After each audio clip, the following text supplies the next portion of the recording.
Perkenalkan, nama saya Angela Priscilla Saragi. Saya dari kelas 12 IPA 2. Di sini saya akan menganalisis kasus yang terjadi di Indonesia. Hak asasi manusia. Hak asasi manusia merupakan hak mendasar yang dimiliki setiap manusia semenjak dia lahir. Hak pertama yang kita miliki adalah hak untuk hidup di dalam Undang-Undang Nomor 39 Tahun 1999 Pasal 9 ayat 1 tentang hak asasi manusia yang berisikan setiap orang berhak untuk hidup, mempertahankan hidup, dan meningkatkan taraf hidupnya. Ayat kedua, setiap orang berhak hidup tentram, aman, damai, bahagia, sejahtera, dan lahir batin. Dan ayat ketiga, setiap orang berhak atas lingkungan hidup yang baik dan sehat. Di Indonesia, hak asasi manusia secara tegas diatur dalam Undang-Undang Nomor 39 Tahun 1999 Pasal 2 tentang asas-asas dasar yang menyatakan Negara Republik Indonesia mengakui dan menjunjung tinggi hak asasi manusia dan kebebasan dasar manusia sebagai hak yang secara kodrati melekat pada dan tidak terpisahkan dari manusia, yang harus dilindungi, dihormati, dan ditegakkan demi peningkatan martabat kemanusiaan, kesejahteraan. Banyak pula pelanggaran-pelanggaran HAM yang terjadi di Indonesia. Pelanggaran HAM yang baru-baru ini terjadi dan sangat marak ada antara lain pelanggaran hak asasi perlindungan anak, padahal di dalamnya sudah terdapat undang-undang yang mengatur di dalamnya, antara lain Undang-Undang Nomor 4 Tahun 1979 diatur dalam suatu susunan tentang kesejahteraan anak. Undang-Undang Nomor 23 Tahun 2002 diatur tentang perlindungan anak. Undang-Undang Nomor 3 Tahun 1997 tentang pengadilan anak. Undang-Undang Nomor 36 Tahun 1990 diatur tentang ratifikasi Konvensi Hak Anak. Berikut adalah gambar dari kasus guru main pukul terhadap siswa SDN 23 di Koja. Dalam kasus guru yang main pukul terhadap siswa SDN nomor 23 di Koja, kasus ini dimulai pada tanggal 4 September 2012, di mana pada kasus ini hak yang dilanggar adalah hak keberlangsungan hidup yang terdapat pada pasal 28B dan 28C, serta hak asasi anak pada pasal 2, pasal 58, pasal 61 sampai pasal 6. Dalam kasus ini, faktor yang berasal dari luar karena keperluan etika seorang guru terhadap siswa, dan sang pelaku melanggar nilai praksis pada sila Pancasila yang kedua karena guru tersebut melakukan kekerasan terhadap siswa.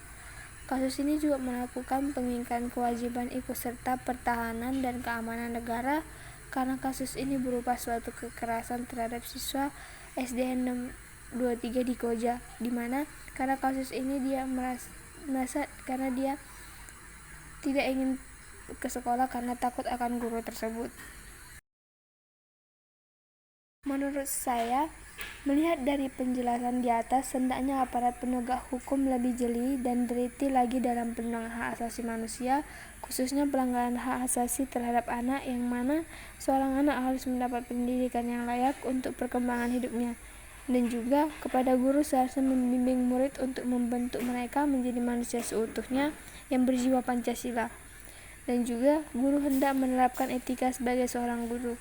Etika bagi guru adalah terhadap peserta didiknya, terhadap pekerjaan, dan terhadap tempat kerja.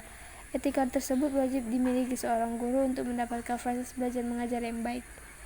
Guru sebaiknya memberikan contoh yang baik bagi muridnya.